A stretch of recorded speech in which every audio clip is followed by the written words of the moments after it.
Hey guys, and welcome to the Joe Rogan Experience Review.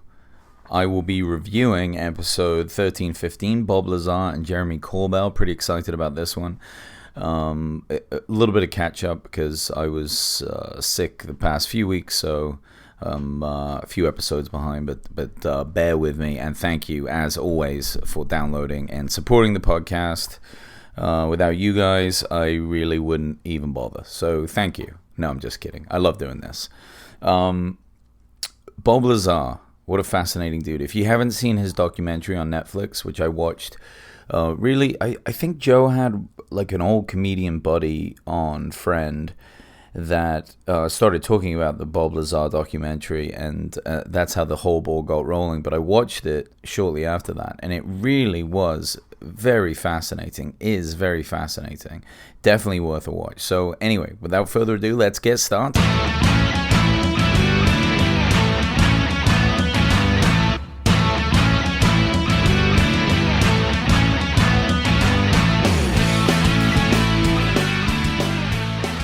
Yeah, so this was an intense episode, mainly because of how nervous poor Bob was. And that really does come across in the documentary as well. If you watch that, he's pretty terrified of a lot of the potential repercussions, and it's very real for him.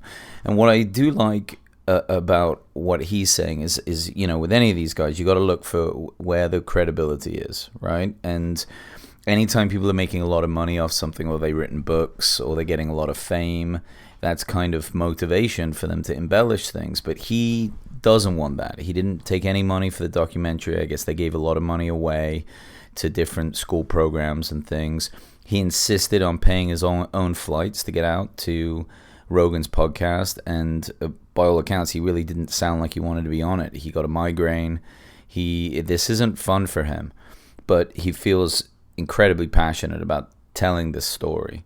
And obviously, you know, you get through it, but that really struck me. And I don't know how you guys felt about it, but that one really stood out. I was like, okay, right, so you're not trying to make money and necessarily get famous, though there is some fame from this level of exposure. But he did insist at the end that he wants to be left alone. He doesn't want people to come to his house. So what is left? Are you just mad? You're just a crazy person? Doesn't sound too crazy to me, apart from the story is so fascinating to listen to. And that's when he gets into it. So he, like he said, he was working on some sort of gravity device, some device that can make gravity. Just imagine what that would be like.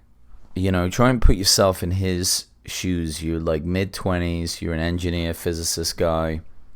All of a sudden, you're taken to this remote location, and you're seeing these machines that are, or these devices that are highly guarded, massively protected, and they're doing things that you didn't even know exist, and you're seeing it in front of you. How trippy is that? It must be so insane. I mean, the fact that if these things could be real, to me, what makes it so difficult to believe it is that people like him talk about this stuff. People would want to.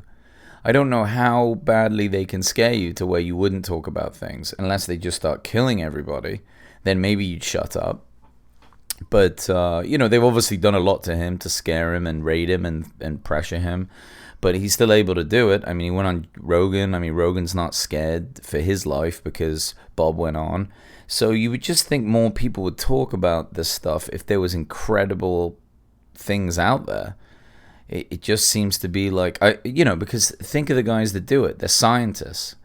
They're explore, like they want to learn, right? And they don't want to learn just for themselves. They want to learn for everybody. The point of us learning is to pass this knowledge on, teach the next generation. But if the next generation doesn't even know this stuff exists, and most people don't, then isn't that strange? You would have thought the same people that they brought in to investigate this technology would be the ones that are most likely to talk about it. Who knows? I don't know. But it sounded unbelievable to me. And, some of the stuff that he said is popped up being true, and Joe talks about that. I guess element 115 wasn't on the periodic table till like 2004. Now, my degree is biochemistry. I'm not a material chemist, so I don't know anything about, the development of elements and their uses in that. It's more like the biological side of it. But I did other chemistry and organic chemistry and regular chemistry, and so to me, I'm just nerdy. So that's like, it's fascinating. And the fact that he was calling out this element in like 1989 that hadn't even been developed since 2004, and when it has, it does show some properties that could be used for the type of technologies that theoretically that Bob is talking about, though we're miles away from even making it stable. So, could that be an amazing coincidence? I mean, could he have just hypothesized this? Probably not. I mean, he's not a chemist in that realm anyway, unless he'd just heard it from somebody else. Truly fascinating. Again, though, could it be a coincidence? In the sense of, if he's throwing out so many things that haven't been proven yet, a couple things have, I guess the question is, what can you not prove? Well, you can't see these craft. I mean, especially saying that he had he saw 9 UFOs. Like, the U.S. government has 9 UFOs. What? What other governments have UFOs? How many are there? If the U.S. has 9, and I say we, I'm English, but I live in America now. I live in L.A. So I am a citizen here, so I'm going to say we. But we, as the melting pot of America, we have 9 UFOs. Some countries have at least 1. A few must do. And how long have we had them for? I wonder that too, like the Germans during World War II. That was just one country that almost took on the whole world. And they had some pretty sick, missiles and technology. Maybe they had a UFO that they were studying. Makes you think.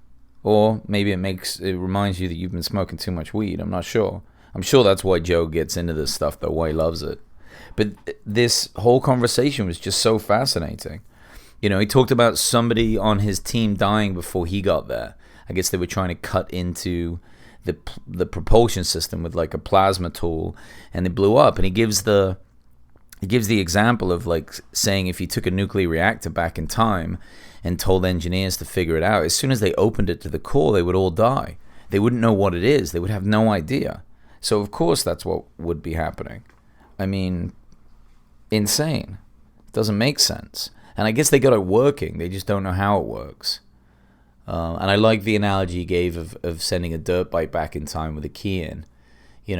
People could tinker and turn things and push things, and eventually you turn it on and maybe even ride it around, but they won't know how to make it. They won't know how to make the plastics. They won't know how to build a lot of the precision parts, or if it was before fuel, they wouldn't even know how to make that.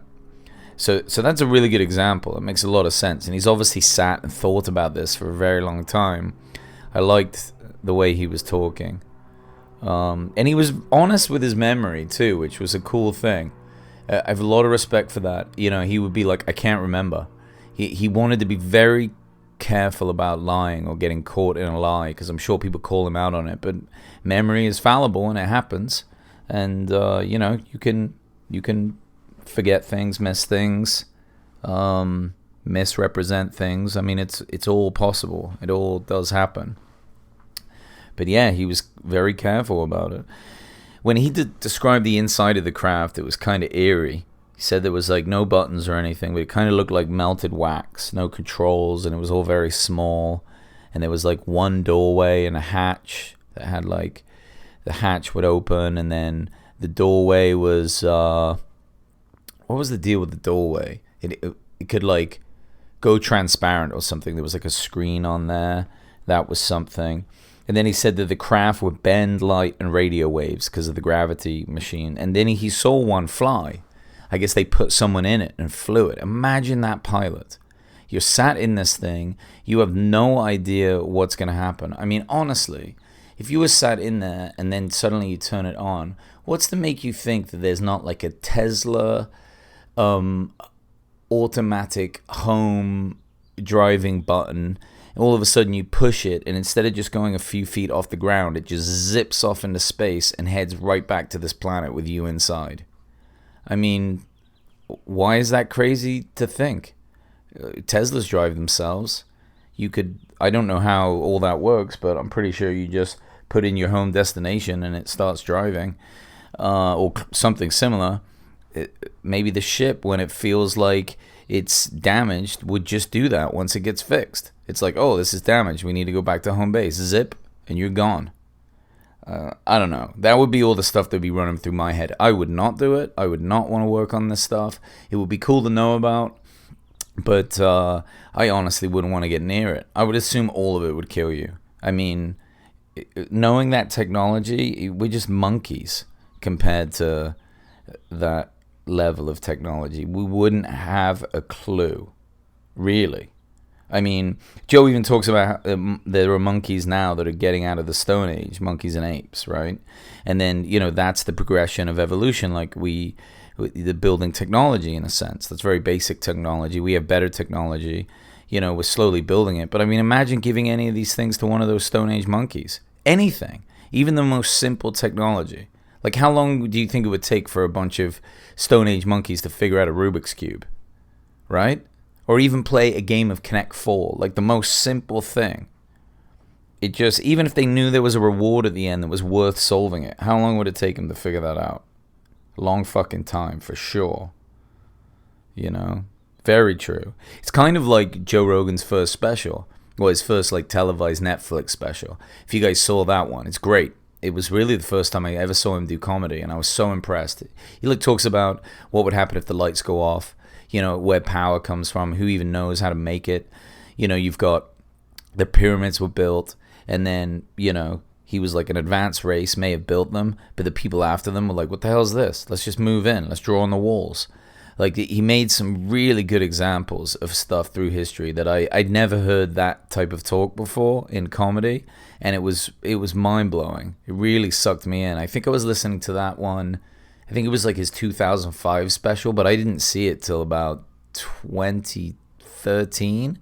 It was relatively late. I hadn't seen his stand-up. I'd just been listening to his podcast and seen him on UFC. I was hooked then. Just the way he thinks, very clever. Very stoner-like, but so clever. You got to give him that. And, you can make those comparisons. It really is. Like, he even often says we are the sex organs of the machine world. And Bob Lazar really liked that. And Bob's clearly a very smart guy. If he did work for Sandia Labs, if he did put a jet engine on his fucking Toyota car when he was like in his 20s, I mean, he's a smart dude, right? Even if he is delusional. And he loved that. He loved that analogy. This episode is massively important for anyone that is into UFOs or is like on the fence, or maybe you're not at all and you just want to get a feel for it. You just want to be like, all right, what's this guy talking about? Is there something there? Is this worth listening to at all? To me, it sounds like the most credible thing I've ever heard for UFOs. Has it changed what I think about things? I don't know. No, probably not. Maybe not. But it's a start. And it's fascinating, and I really enjoyed it, so check it out. Well, guys, as always, thank you so much for downloading. Message me you can email me, get me on Joe Rogan Experience Review on Instagram. I appreciate the follows. Like my stuff, message me there with comments, whatever. And otherwise, take it easy. Thanks, guys.